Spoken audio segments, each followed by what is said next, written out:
Este programa é oferecido por Igreja Novas de Alegria e Europa Convention Center. Alma luz, caminho, uma solução para si. Há esperança sim, há esperança sim, há esperança para ti. Olá e bem-vindo a mais um programa A Esperança.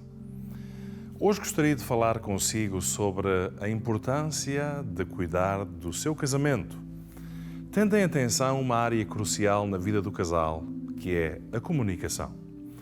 Mais concretamente, quero falar-lhe sobre o cuidado necessário com o uso das palavras. Todos sabemos que precisamos de ter cuidado com o uso das nossas palavras. Será que já paramos para pensar quantos problemas seriam evitados se tivéssemos mais cuidado com este pequeno membro do nosso corpo, que é a nossa língua? Quantas discussões se evitariam se existisse mais cuidado com as nossas palavras e a forma como as usamos? Recordo-me de uma vez, ao falar com uma senhora casada há muitos anos, ela partilhava comigo uma grande angústia dentro de si e dizia: nunca mais vou esquecer aquelas palavras do meu marido, pois elas magoaram-me tanto. Ele disse-me: tu não prestas para nada. Não sei onde é que estava a minha cabeça quando eu casei contigo. Esta mulher, a chorar, disse-me: eu desisti do meu casamento no dia em que ele me disse aquilo. E sabe uma coisa? Esta mulher não se divorciou por causa dos filhos, pois sabia que seria uma grande dor e mágoa na vida dos seus filhos. Mas ela desligou-se emocionalmente, interiormente da relação. A visão que antes tinha do homem pelo qual se apaixonou e casou, essa visão tinha acabado. Agora era a visão do homem bruto e insensível. E ainda por cima ter que viver na mesma casa e partilhar a mesma cama. Consegue imaginar o ambiente entre o casal? Tudo porque um homem irritado disse disparates e, pior, nunca teve a coragem de dizer: perdoa-me, estava chateado e disse o que não queria. O apóstolo Tiago, pastor da igreja em Jerusalém, ele dizia o seguinte: a língua é como um fogo, é um mundo de maldade. Sendo uma pequena parte do nosso corpo, pode contaminar a pessoa inteira e pode queimar a vida toda com o seu fogo infernal. Claramente, a Bíblia nos recorda do poder deste pequeno membro. Consegue criar um fogo, trazer maldade, tem a capacidade de contaminar uma pessoa inteira e pode queimar a vida toda. E usa inclusive a expressão fogo infernal.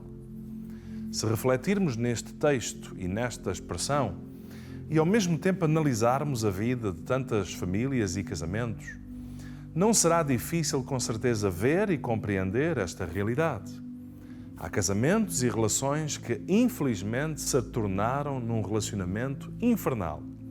E tudo normalmente começa com a falta de sabedoria no uso das palavras. Debaixo da irritação, diz-se o que não se queria dizer e depois vive-se como se nada tivesse acontecido, sem que haja uma atitude que diz: perdoa-me, não te queria ter magoado. Aquilo que eu disse não é aquilo que eu penso. Infelizmente, assim vão muitos casais nos dias de hoje, desligados emocionalmente. E sabe o que acontece quando estão desligados emocionalmente, magoados? Acabam por se desligar também fisicamente. E logo mais a cumplicidade, a ligação, a confiança que deveria existir entre o casal vai-se perdendo por completo. Consequentemente, logo vêm os pensamentos que dizem: o que é que estás a fazer casado? Ou por que razão deves estar com um marido assim? Ou por que razão deves estar com uma mulher assim? E tudo começou com a falta de sabedoria das palavras. Quantos divórcios começaram no dia em que o casal se magoou mutuamente com as palavras e não houve humildade de ambos para pedirem perdão e para mudarem de atitude? Paulo dizia à igreja em Éfeso: que nenhuma palavra imprópria saia da vossa boca, Pelo contrário, que as vossas palavras sejam úteis, edificantes, para fazerem bem àqueles que vos ouvem.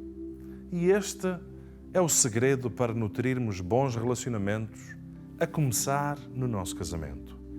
Que as nossas palavras sejam úteis e edificantes, para fazerem bem aos que as ouvem.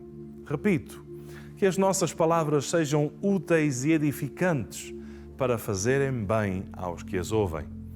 Isto deve nos levar ao exercício de aprendermos a perguntar a nós mesmos, antes de falar: será que o que eu vou dizer é útil? Vai construir? Vai edificar? Vai produzir algum bem? Este é um exercício que nos poderá poupar de muitos problemas.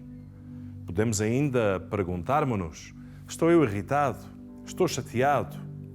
Se sim, é melhor esperar e falar mais tarde, quando nos sentirmos mais calmos.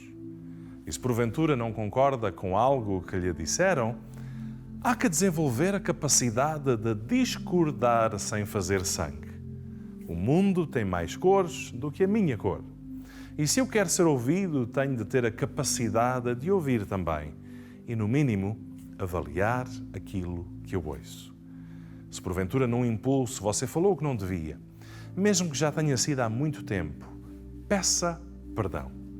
Uma atitude de humildade e sinceridade de quem é capaz de pedir desculpa e dizer: perdoa-me, sei que te magoei, não queria.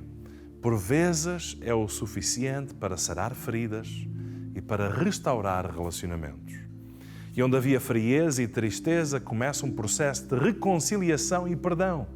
E aí, em vez de haver inferno e fogo, passa a haver paz e harmonia no lar. E que bom quando isso acontece. Vamos então ter este cuidado e aprender a controlar este pequeno membro do nosso corpo, que é a nossa língua, e usá-lo de forma sábia e sadia. Sim, usemos as nossas palavras não para matar, desanimar ou criticar de forma destrutiva, mas sim para levantar, para edificar, para construir e abençoar aqueles que nos ouvem, neste caso, o nosso cônjuge. Como dizia o apóstolo Paulo, que as nossas palavras sejam sempre úteis e edificantes. Que Deus abençoe a sua vida e o seu casamento. É a minha oração. Obrigado pela sua companhia. Há uma luz, um caminho, uma solução para ti. Há esperança sim, há esperança sim, há esperança para ti. Este programa foi oferecido por Igreja Novas de Alegria e Europa Convention Center.